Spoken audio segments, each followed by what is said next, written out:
Hey Saddleback family, my name is Will. I'm the campus pastor at Saddleback en Español. I want to share with you this devotional that I hope it encourages you. I hope it challenges you to get a little closer to Jesus today. It's out of the book of Daniel, Daniel chapter 1, verse 8. Before I read it to you, let me give you a little bit of context.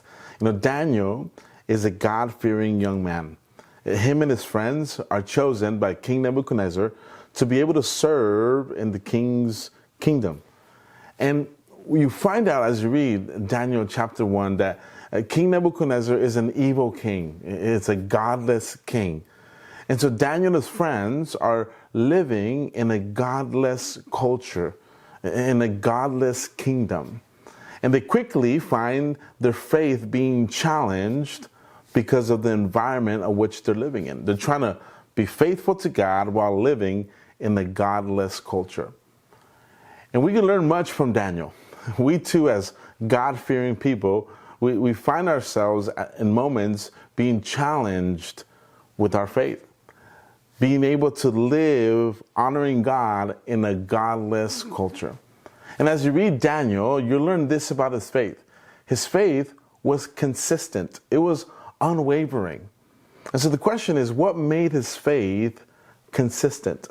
Well, Daniel chapter 1, verse 8 shows us or gives us a glimpse of why his faith was consistent. And let me read it to you.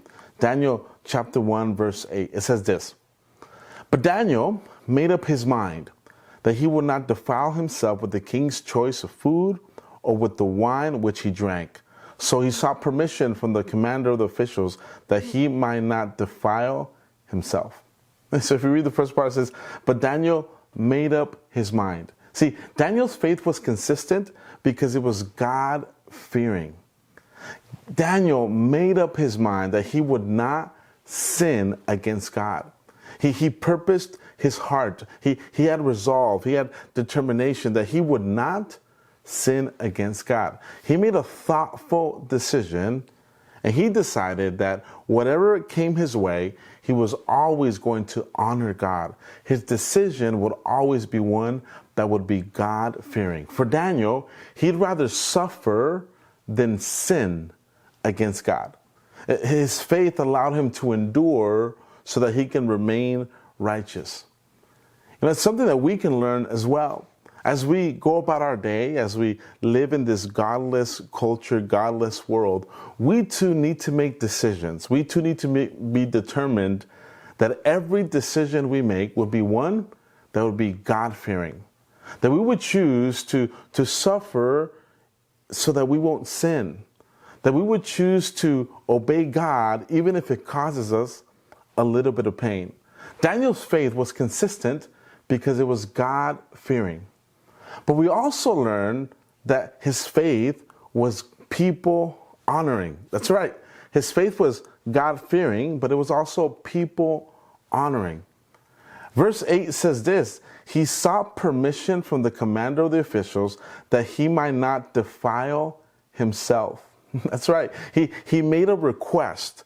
He went to his commander and asked for permission. He did not demand it, but he respected his authority. See, his faith was God-fearing, but it was also people-honoring. He made a decision to be faithful to God, but he also acknowledged authority. He was loving to God, but also loving towards others. His faith was consistent because it was God-fearing and people-honoring. He was polite with his faith. He wasn't rude with his faith. He was gentle with his faith. He wasn't demanding with his faith.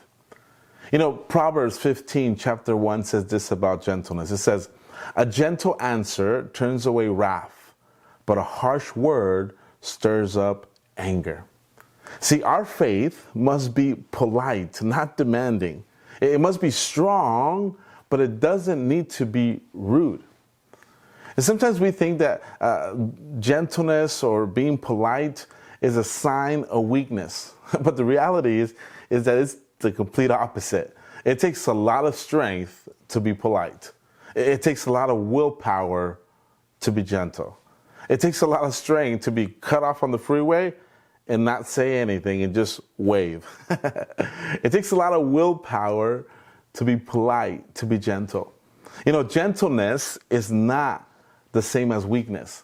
Gentleness is not a lack of strength. Gentleness is not a lack of power. No.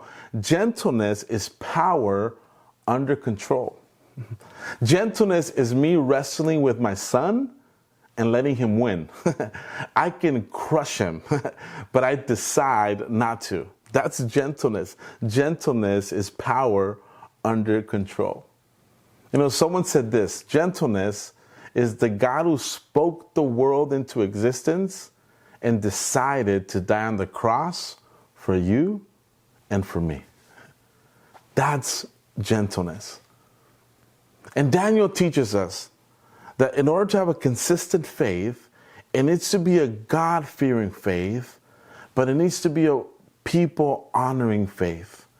It needs to be a polite faith. It needs to be a gentle faith. It needs to be a faith that is loving towards others. And my encouragement to you and to me would be that today we will make decisions that would honor God, even if it caused us a little bit of pain. That we would be just like Daniel, that we would rather suffer than sin against God. And at the same time, that our decisions will be ones that will be loving towards others. That we can be polite with our faith, that we can be gentle with our faith.